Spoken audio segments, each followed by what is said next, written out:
With quality brand name products at affordable wholesale prices, Cash and Carry is the perfect place to shop. Whether shopping for individual, business, churches, or more, Cash and Carry is sure to meet your needs.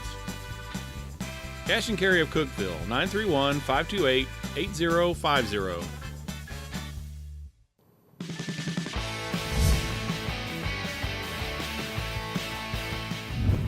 Hey, guess what? This week is homecoming. Hello, everyone, and welcome to the Marcus Satterfield Show presented by IWC Cash and Carry. Tennessee Tech head football coach Marcus Satterfield, host Dylan Vazano, and yes, this weekend, Saturday, 1:30, Tennessee Tech will play an afternoon game against Southeast Missouri. Of course, there's all the festivities, all the pageantry that accompanies homecoming, really one of the marquee events of the year. Now, of course, we'll get to that a little bit later in the show. We're going to first talk about Tennessee Tech's last game. Golden Eagles fell in a close one, 30-24 against number 17 in the nation, Eastern Illinois. And, Coach, obviously, it was a close game, a tough game. Yeah, but it shouldn't have been. I mean, we were up 17-3 with 1:04, really 52 seconds. They had the ball on their side of the field in the first half, 17-3.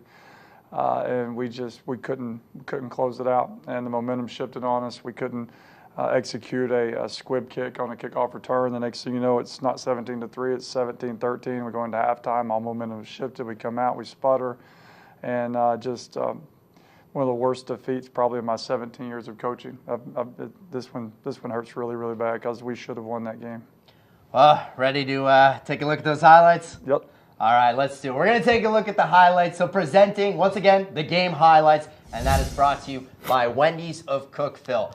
So the Golden Eagles playing in their final night game at Tucker Stadium this season. Tennessee Tech comes zooming out onto the field right here for this final home night game, touching the Golden Eagle statue. Of course, as is tradition, we will take you right to the coin toss, where Eastern Illinois, they're going to win the toss. Devin Church says he wants the football, and early on, he's going to get the football. This is the second drive, and the senior tailback who had 139 rushing yards, he had 54 receiving yards, busts that one for 30 yards, gets it down to the Tennessee Tech 16, so Eastern Illinois in the red zone, but this is where the Golden Eagle defense stood tough. Mitch Kimball, he rolls, he throws. That ball is intercepted, though, coached by freshman Brandon Thomas, and we stay scoreless. Yeah, they were tops in the league in red zone efficiency, scoring touchdowns in the red zone. One of our goals is to keep people from doing that, and they were 3 of 7 for the night, so that was a bright spot for our defense. Once they got down there, they did a nice job holding them most of the night. Brandon Thomas down at the 1-yard line. So on the next Tennessee Tech drive, after Dantes Bird got them some room with a 19-yard pass from Michael Birdsong, he would catch a second ball on the drive, and here's his third catch on that drive. Laser to the sideline, it is hauled in, gets it to about midfield at the 47-yard line, ends up being a Golden Eagle field goal. Longest of the season, Nick Madonia, 43 yards. And, Coach, that's his 8th straight make. Yeah, that could have. We can't say that. That's a jinx, but that was a nice kick. I mean, that would have been good from 60 there.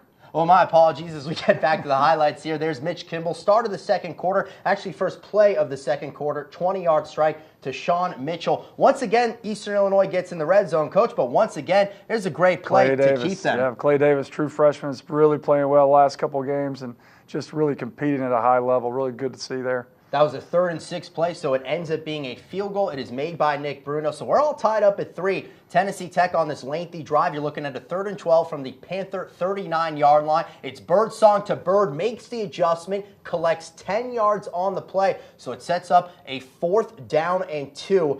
And it is Yeedy Thainwright with this play call. He's wide open, Coach, for 20 yards and a first down. Yeah, that's an oldie but goodie play call. That's been in our system, in our family since 2008. There's been a lot of big plays on it, and we finally got it executed there, and a nice run by Yeedy. Great finish, leaving their guy laying on the ground there. That's a body blow. And the very next play, you couldn't have dropped it in any better. Nope, same play we hit. Eastern Kentucky on man coverage in the red zone. Little double move down there that Dantes scored on against Eastern Kentucky. Jordan Smith made a great catch right there, having to control his body and getting his feet in bounds. Jordan Smith led all players in the contest with 7 catches. Overall, the senior had 80 yards, that touchdown right there. But the very next play from scrimmage for Eastern Illinois, they connect with Dennis Turner. He goes 56 yards. Turner led all receivers in the ballgame with 122 total receiving yards. And so, though, once again in the red zone, but you see the missed field goal there, Tennessee Tech defense stands tall again, Coach. Yeah, that's huge. And those 3 young guys there running that ball down, not giving up on the play, saved us some points. So the Golden Eagles get the football back, leading by 7. Longest pass of the evening by Michael Birdsong, 38 yards to Kip Patton.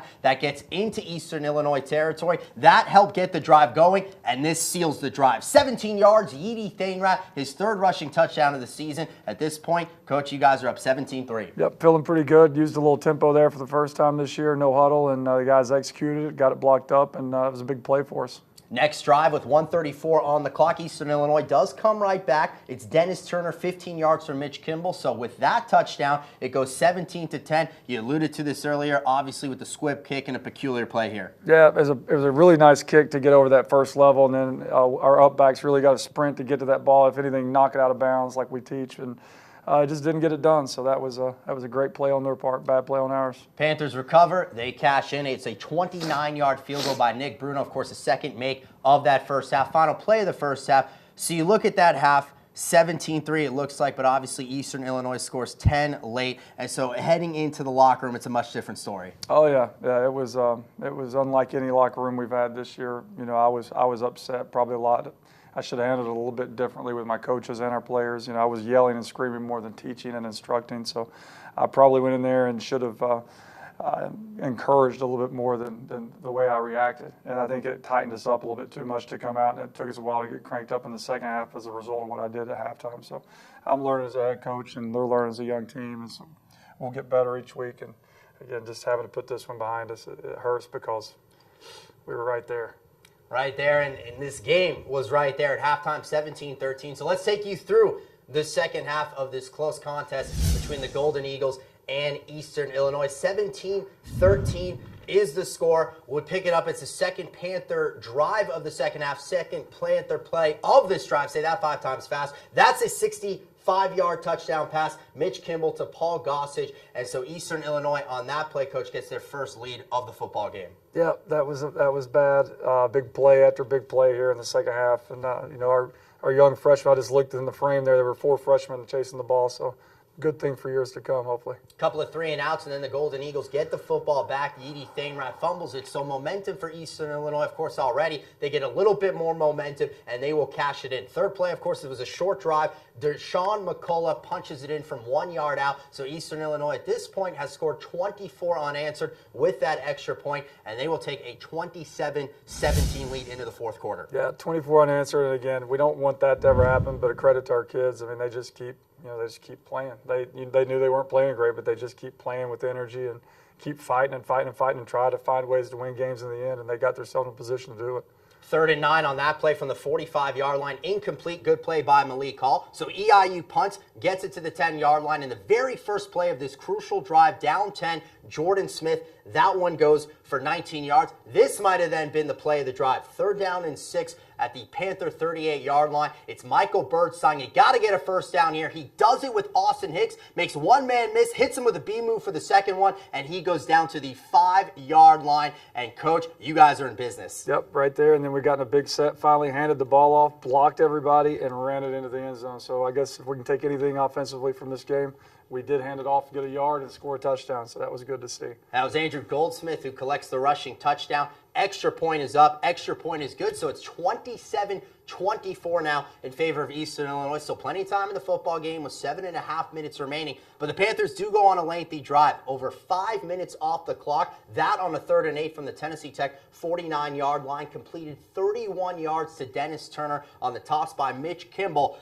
3rd and goal now. You, of course, have to get a stop here. Cannot allow them to get a touchdown. And once again, it's the freshman Clay Davis. Yep, Clay had a great game, getting guys on the ground with tackles, and then to be able to make a play on the ball here and keep them from scoring a touchdown was huge, huge, huge, huge. Give us a chance to go and win the game now. Nick Bruno kicks his 3rd field goal of the evening, so it is now 30-24. Tennessee Tech with 2:15 to go gets the football back. Good field position to start from the 42. They're on a 3rd and 4 from the 48-yard line. It's Andrew Goldsmith. He scored the touchdown. Now he gets 13 yards for a first down. Golden Eagles will be hurt by a 15-yard penalty, so you're looking at a 3rd and 23 from the 48-yard line. Michael Birdsong got to get something here. He gets 13 yards, sets up one final chance for Tennessee Tech. It is 4th down and 10 yards in the Eastern Illinois territory. He eludes the sack, makes a nice play. You gotta get 10. Yeah, but we gotta get blocks there. We got guys standing around not doing what they're supposed to be doing, and And that was very disappointing to see. Michael's out there laying it on the line. We got guys that could get 1 or 2 blocks that could have made it interesting to see if we got close. So that's something we got to learn from and take personal and never let that happen again.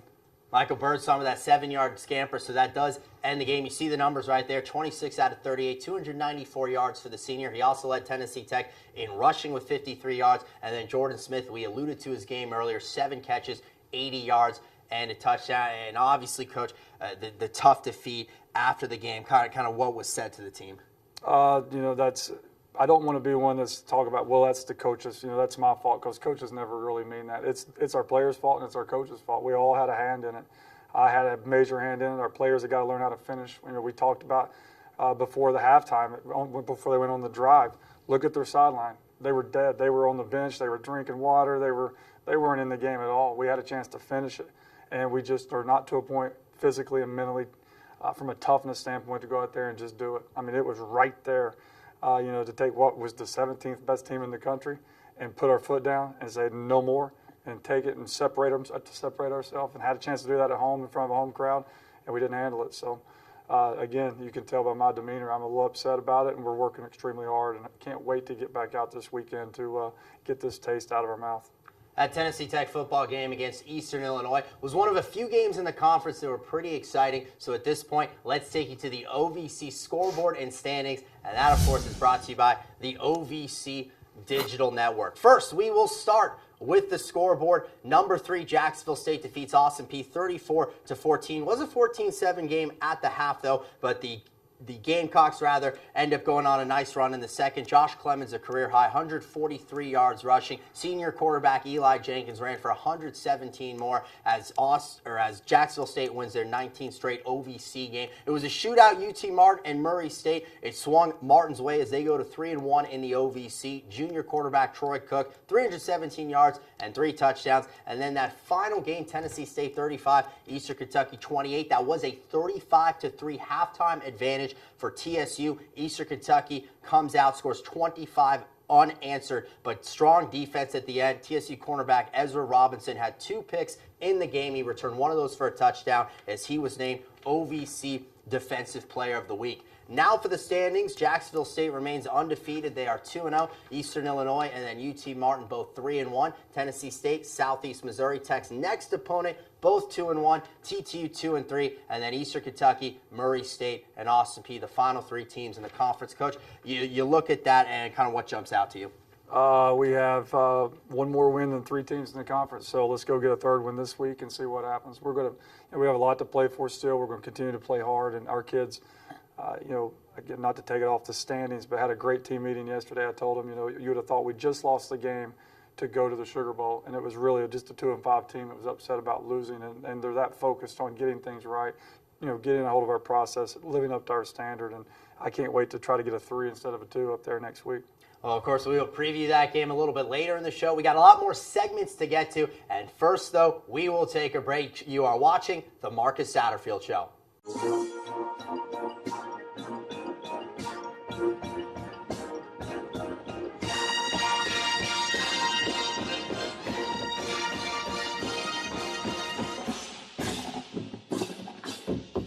Wherever, whenever, cheering for whoever. There's one place to go for free OVC sports, the OVC Digital Network.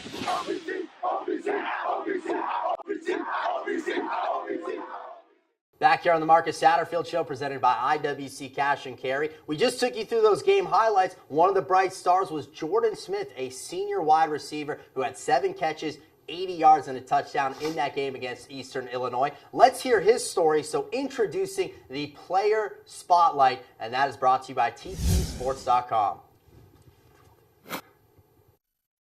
Jordan Smith, redshirt senior, wide receiver.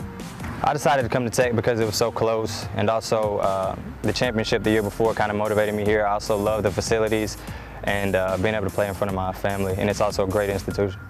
I'm from Laverne, Tennessee. My family's been very influential in my life. They've always supported me from day one, no matter if I was playing sports or I was doing things academically. They've always had my back, so that's how they've been. It's a blessing to be able to play so close to home. My parents, they don't miss a game, and then I have friends that can always come up that are close to everywhere in the OVC, so it's been a blessing to have the support that provides being so close to home. Coming from an athletic family, I think it definitely influenced me to get involved with sports. My dad played baseball at Tennessee State. My cousin played here. My uncle played football at Northern Illinois. So, you know, coming from that background, I was kind of going to play sports, and I'm definitely thankful to have started playing sports at a young age. I first started playing football at about the age of 6 for the Uni Bears, and my first memory is winning a championship with some of my friends who I'm still in contact with today. Starting here since 2012, there's been a lot of ups and downs, a lot of different adversities. You know, we haven't had great success, but I'm thankful to have this redshirt senior year to kind of get things going in the right way and finish this thing out strong. But I'm thankful for the adversity that I've had because I think it's helped me develop and helped me to grow as a man, and I'm thankful for it.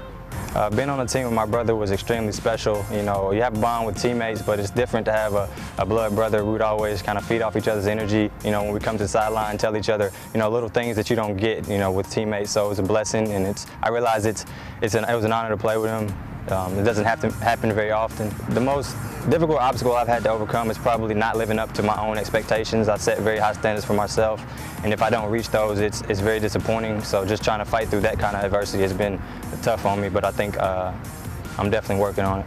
What motivates me to continue to improve week after week is just that I'm such a competitor that I want to outdo myself. I want to keep working hard, and I want to be the best that I can possibly be for myself and for my team. This season, I would like to be an All-American. I would also like to be All-OVC, and I would like to help this team win as many games as we possibly can. The advice I would give for younger athletes or high school athletes would be to do as much extra work as you possibly can and listen to your coaches, take as much coaching as you possibly can.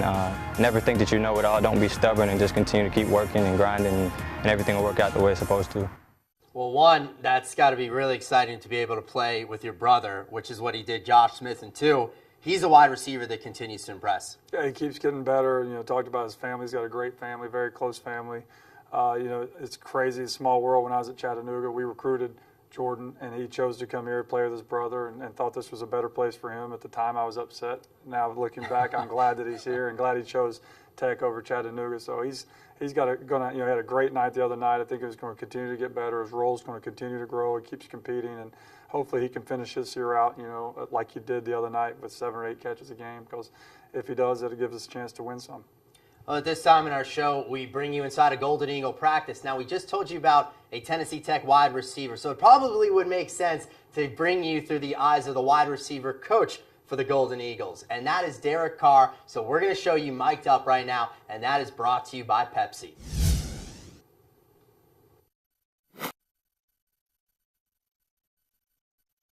I'm going to try to release outside. Go. I'm going to try to release outside, and he's going to do this right here. Does everybody understand that? I have to eliminate the space and stay down the line. Here we go.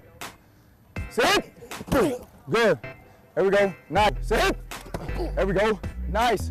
Good, Tez. Sit. Come back, Swayze. Hurry up. Let's go. Hurry up. Let's go. Chop, swipe. Here we go. Sit. Chop, swipe. Here we go. Sit. Good. Tempo it. Don't have to run full speed off the ball, right? Have a feeling for it. Have a feeling for it. Here we go. Sit. Boom. Right there. Good. Good. Nice. Present myself to the quarterback. Here we go. Sit. Boom. Right there. Good. Sit down. Perfect. Hey, I want to come off with my eyes inside. I got to have a feeling for it. So I come off 1, 2, 3. He's cutting. Boom. Sit it down right here. Everybody good. Okay. Boom. Sit it down. Have a tempo. I don't want to be slow. I don't want to be jogging. Okay, but I don't want to be full speed, because then I'll just run right past it. Does everybody understand that? Here we go. What do you have on dodge? No, tell me. I want you to tell me. What do you have on? No, what do you have on dodge? Okay, does that sound like crease, or is that khaki? I know. Come on. Good, Dorian. Good. Hey, big. Gunsling right. Gunsling right. Gunsling right. Detroit. Sling right. Sling right. Detroit. Good. Okay, so if it goes too high, you got to do what? Bend it good. Huh? It's going to be safe. If we go X shark right there, and he's inside flat-footed, what do you got to do? You got to go. Shot right at chance, 61. Hey, Dez, come here, hurry up. Shot right. Come here. It ain't your fault. Here, try right at chance, 61 Hank. You're already 2 yards, right? So just point to point. So, Coach, I've got to ask you, how does a former quarterback know that much about being a wide receiver? Because that was impressive. Yeah, whenever you do play quarterback, you spend so much time with the receivers. So usually when you're a young coach coming up, one of the first spots that you stop at is receivers if you're a skill guy. And Derek, is transitioning himself into a quarterback coordinator type role here in the future. And he does a great job. He studies the game. He goes to clinics. He watches tape. He listens. So he's got a bright future. He's got great leadership skills, as you can tell, being a quarterback, and not just a quarterback at a very high level when he was at UT Martin. And a lot of people give him a hard time. A lot of people come to our practice and think that's Luke Bryan. I was just going to say, he reminds me of someone. Yeah, Luke Bryan out there coaching the receivers for us. So he's doing a good job. The wideouts are playing at a high level for us, and, we'll keep him here as long as we can. But he's got a great future ahead of him. Okay, well, we still have much more to come here on the Marcus Satterfield Show. Of course, homecoming is on the horizon, so we're going to preview Tennessee Tech's football game against Southeast Missouri. So don't go anywhere, right here on the Marcus Satterfield Show. What are you looking for? A place to belong? A path to a career?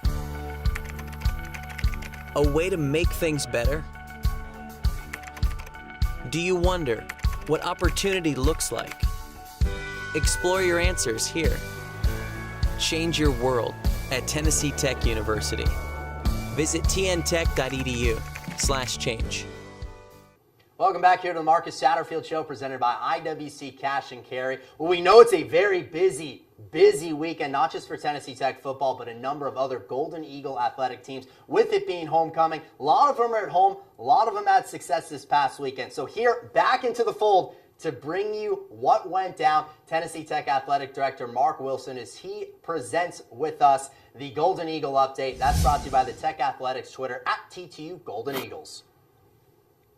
The red-hot Golden Eagles soccer team had a marvelous weekend. On Friday, they beat Southeast Missouri by a score of 1-0. Nora Visick found the back of the net at the 11:37 mark of the first half. That's all the Golden Eagles needed. Rachel Blow and Abby Gearing assisted on that goal. Then the Golden Eagles headed over to UT Martin to take on the Skyhawks on Sunday. Michaela Keys scored a goal in the first half. UT Martin tied it up in the second half. And then again, Nora Visick with her second game-winning goal of the weekend. Danny Chartounis assisted on both those goals. Golden Eagles moved up to 4th in the Ohio Valley Conference standings. Friday, they host SIUE at 3 o'clock. Sunday, they host EIU at 1. The Golden Eagle volleyball team had a rough weekend, losing both at Murray State and Austin Peay. They're back home this weekend on Friday night at 7 o'clock and at 5:30 after the football game on Saturday, so come on out and cheer them on. The women's golf team finished 7th at the Golden Eagle Jam, hosted by Southern Mississippi. Holly Sadler led the Golden Eagles, tying for 19th. The Golden Eagle men's golf team finished 12th at the Kenny Perry Invitational. Matthew Giles was the top finisher for Tennessee Tech, tying for 25th. The tennis tandem of Marcos Bernardis and Carlos Tejas won the C doubles bracket at the Louisville Fall Classic. The men's cross-country team finished 11th at the Crimson Classic in their final tune-up before the Ohio Valley Conference Championships. Gilbert Boyd led the men. They're currently ranked 12th in the Southeast. The women's cross-country team finished 12th at the Crimson Classic, led by Michaela Rennick, who had a career-best 6K time. And in that, she set the Tennessee Tech school record in the 6K that was held by Tennessee Tech great Stephanie Place. The Regions Bank Athletes of the Week this week, and no surprise, Nora Visick with 2 game-winning goals, Marcos Bernardis and Carlos Tejas from tennis.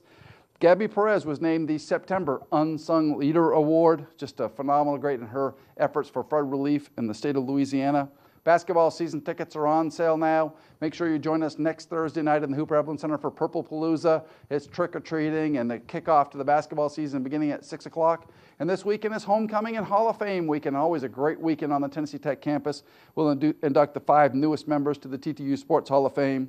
Jillian Burns Elliott, Marsha Boris, Lori Bayless, Allison Clark, and Emily Christian Hughes. Lots of great activities going on all week on the Tennessee Tech campus. Back down to you, Dylan. Thank you, Mark. Of course, good to have Mark back in the mix. Also, he mentioned it, and we've talked about it with homecoming. There are so many things going on for this homecoming weekend. A lot of the Golden Eagle teams are in action. But, Coach, it's always an exciting weekend for homecoming. It is, and as a coach, you always worry about the distractions and the kids not being focused. But lucky for us, we practice in the morning, so we get them bright and early. Before they start classes, when their attention span is not all over the place with the good-looking girls and stuff on campus and the sororities doing the different things. So hopefully we can maintain focus. Hopefully our guys are still upset and eager to get a win this weekend for homecoming, because that's always a better homecoming when it gets people to come back later if they have a good experience. And Saturday is a football game, but you also have the parade Saturday morning. Friday night is the Hall of Fame ceremony. And then earlier on Friday, I understand there's a pep rally going on. Yep, 4:30, Dogwood Park. I'll be there with a lot of other people from Tennessee Tech Athletics. We're going to take our seniors, let them experience. Hopefully there'll be a good crowd there to give them some energy for the upcoming game, because we need all we can get. Well, he'll be there Friday over at Dogwood Park. We know he'll be there Saturday, 1:30 at Tucker Stadium. The opponent this week will be Southeast Missouri for this homecoming game. So let's introduce now this week's opponent, and that is brought to you by the Golden Eagle Golf Club. So, Coach, going into this game, with it being homecoming, you see some of the highlights right now. Last time Tennessee Tech played Southeast Missouri, what do the Red Hawks present? They're they're very long, lengthy athletic team. They're very similar to us from an athletic standpoint. They've got a great defensive scheme that they've played here for the last 3 years. On offense, I really like their quarterback. I watched him all week last week go against Eastern Illinois' defense. Can throw a different variety of balls. They do a great job with their power run game, play action. They get him on the perimeter with some nakeds and boots and stuff. So those are all things that give our defense right now some issues. So we've got to be very disciplined with our eyes, make sure we're playing our keys and reading our keys, and make them earn everything that they get. We can't just give up big play after big play after big play, and then on offense we've got to make sure we're putting hats on people, not giving up any sacks, and run the football. That's the key to any win that we could possibly get, is just run the football and stop the run. Yeah, obviously run the football, and with Edie Thainrad, who's had a great season. Andrew Goldsmith really came on last week as well. We saw him in the highlights against Eastern Illinois with the touchdown. Yeah, we need Goldsmith to come back and continue to get better like he did last week. We really challenged him a week ago on Sunday in the meeting, and he's really responded. And hopefully he keeps getting his health back, and he's able to be full speed, come Saturday. Because if he is, that takes a lot off Edie. And then these highlights, of course, in Cape Girardeau last year. This year, we haven't had this yet, where you're playing back-to-back games at home, back-to-back games inside Tucker Stadium. Yeah, it's huge. I think I'm going to like it. Like you said, I don't know if I'll like it or not, but it's going to be great. Hopefully, we can get a good crowd for homecoming and show them, what we're about. And maybe 200 or 300 people that's never been here or watched us play, maybe they like it and come back, later on this month or next month, whenever it is. But it's always exciting homecoming, because you're going to have a great crowd at least till halftime. We got to make it interesting and keep them in the stands. All right, well, of course, good luck to you, and we'll meet back here again in the studio, film the show next week. Yeah, hopefully I'll be in a lot better mood. I hope I'm not scaring you. No, you're okay. You're okay. Good. He's okay. Well, that's going to do it for our show. Here's how you can watch, follow, listen, all that for the game. You can watch it on WCTE. You can listen to it on 98.5 KISS FM. And, of course, you can read all about it in the Cookeville Herald-Citizen following the game. That's going to do it for the Marcus Satterfield Show. Join us next week.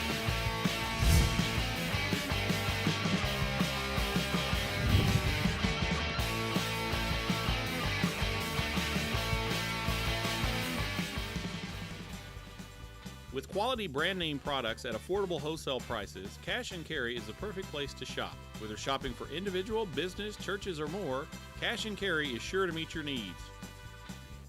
Cash and Carry of Cookeville, 931-528-8050.